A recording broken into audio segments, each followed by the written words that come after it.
Okay, દાખલા number 3.2 જોઈ શકો છો વિદ્યાર્થી મિત્રો. પ્રક્રિયાનો અહીંયા આપી છે. પ્રક્રિયા શું આપી છે તમે ધ્યાનથી જોશો તો વિદ્યાર્થી મિત્રો, પ્રક્રિયા અહીં આપી છે 2a + b, a to b મળે છે. અને પ્રક્રિયાનો વેગ આપ્યો છે k * a અને b નો સ્ક્વેર. વિદ્યાર્થી મિત્રો, b નો સ્ક્વેર આપ્યો છે, ખાસ ધ્યાન રાખજો. અહીંયા k ની વેલ્યુ આપી છે 2 × 10⁻6 વિદ્યાર્થી મિત્રો, મોલ ની -2 ઘાત, લીટર ની 2 ઘાત અને પ્રતિ સેકન્ડ. વિદ્યાર્થી મિત્રો, તૃતીય ક્રમની પ્રક્રિયા માટે આ કે છે. ઓકે, જ્યારે વિદ્યાર્થી મિત્રો એ ની સાંદ્રતા આપી છે જોઈ શકો છો 0.1 મોલ પ્રતિ લીટર, બી ની સાંદ્રતા આપી છે 0.2 વિદ્યાર્થી મિત્રો મોલ પ્રતિ લીટર હોય ત્યારે પ્રારંભિક પ્રક્રિયાનો વેગ ગણો. વિદ્યાર્થી મિત્રો, પ્રક્રિયાનો વેગ ગણવાનો છે. પ્રક્રિયાના વેગનું સૂત્ર અહીંયા આપેલું છે, એ મૂકીને ગણવાનું છે. અને ત્યાર પછી વાત કરે છે એની સાંદ્રતા ઘટીને 0.06 મોલ પ્રતિ લીટર થાય છે ત્યારે પ્રક્રિયાનો વેગ ગણવાનો છે. પરંતુ એની સાંદ્રતા ઘટીને આપી છે, બી ની સાંદ્રતા ઘટીને કેટલી થાય છે એ આપી નથી, તો બી ની સાંદ્રતા આપણે ગણવી પડશે. ઓકે વિદ્યાર્થી મિત્રો, ચલો શરૂઆતમાં પહેલા તો પ્રક્રિયાનો વેગ આપણે ગણવાનું કીધું છે. તો પ્રક્રિયાના વેગનું સૂત્ર તમને બધાને ખબર છે, પ્રક્રિયા વેગ. ઓકે, પ્રક્રિયા વેગ બરાબર તો અહીંયા સર આપેલું છે. શું આપેલું છે જુઓ, k * a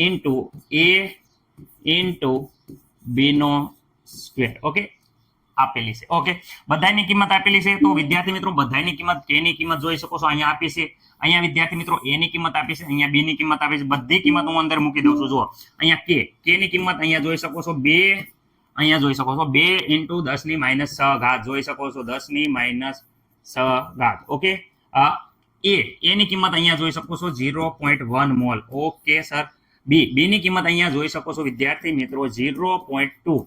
ઓકે, પણ એનો સ્ક્વેર છે એટલે 2 વાર 0.2. ઓકે, 2 નો વર્ગ 4 વિદ્યાર્થી મિત્રો, 4 × 2 થઈ જાય 8. ઓકે, 8.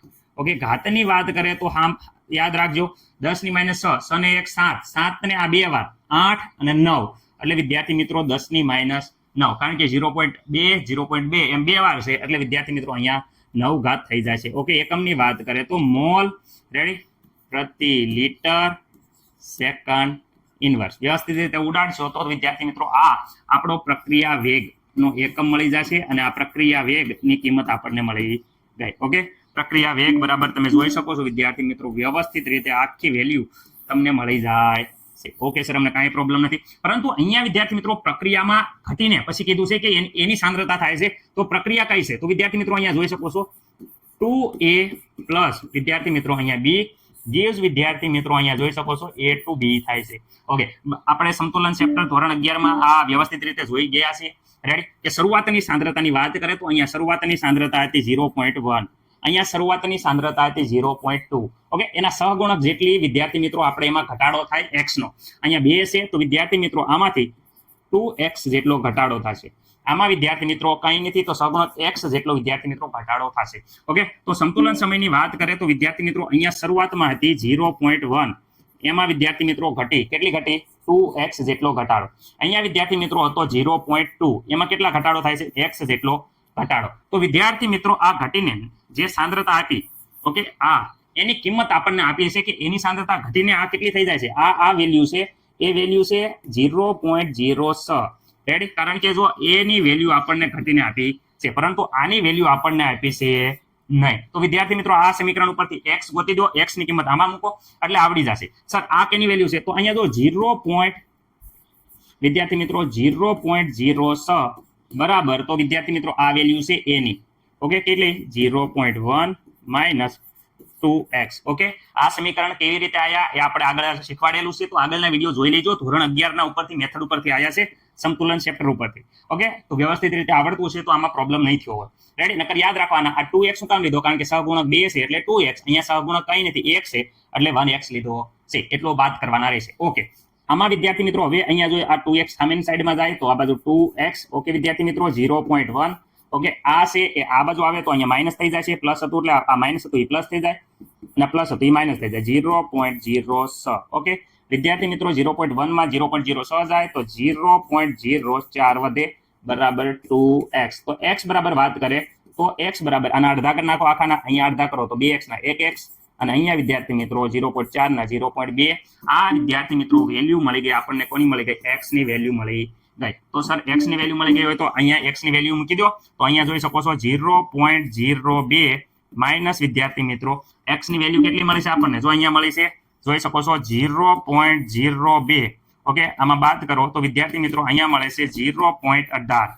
Okay, ready? 20 માંથી 2 જાય તો 18 વધે. વિદ્યાર્થી મિત્રો આ વેલ્યુ મળી છે b ની.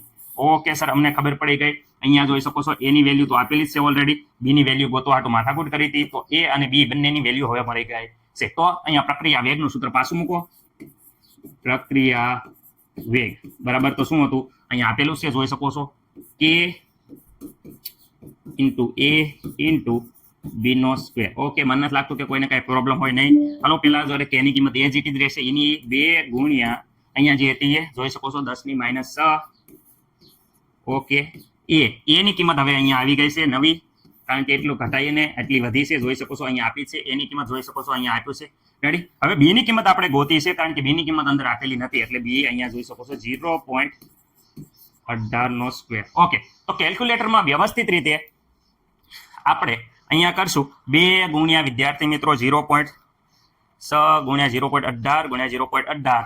તો આપણો જવાબ વિદ્યાર્થી મિત્રો અહીંયા આવે છે, તમે જોઈ શકો છો 0.00338. ઓકે, ગુણ્યા આ 10 ની 6 ઘાત એઝ ઇટ ઇઝ, પણ -6 ઘાત છે, ખાસ યાદ રાખવાનું 10 ની -6 ઘાત. ઓકે વિદ્યાર્થી મિત્રો, રેડી? ઓકે, હવે 6 અને વિદ્યાર્થી મિત્રો અહીંયા જોઈ શકો છો 1, 2 અને 3 ઘાત, એટલે 3 ઘાત એ 88.88. ઓકે વિદ્યાર્થી મિત્રો, ગુણ્યા 10 ની 3 ઘાત અહીંયા ચડાવી દઈશું, એટલે 10 ની વિદ્યાર્થી મિત્રો થઈ જશે 9 ઘાત. અહીંયા એપ્રોક્સિમેટલી આપણે ટેક્સ્ટબુક પ્રમાણે જવાબ જોવા જઈએ તો અહીંયા 3.89 આપ્યું છે, એટલે વિદ્યાર્થી મિત્રો અહીંયા 10 ની -9 અને એકમ આપણને ખબર જ છે કે મોલ પ્રતિ લિટર પ્રતિ second. Ready? Second inverse. Okay વિદ્યાર્થી મિત્રો, આ દાખલાનો જવાબ આવી ગયો છે. મને નથી લાગતું કે કોઈને કઈ પ્રોબ્લેમ હોય. રેડી? આ પ્રક્રિયાનો વેગ આપણે બીજી વાર માંગ્યો છે, એક સાંદ્રતા ઘટી અને આ પ્રક્રિયાનો વેગ છે. દાખલો સાવ ઈઝી છે, મારા ખ્યાલ મુજબ બધાને આવડવો જોઈએ. Okay ready? મને નથી લાગતું કે કોઈને કઈ પ્રોબ્લેમ હોય.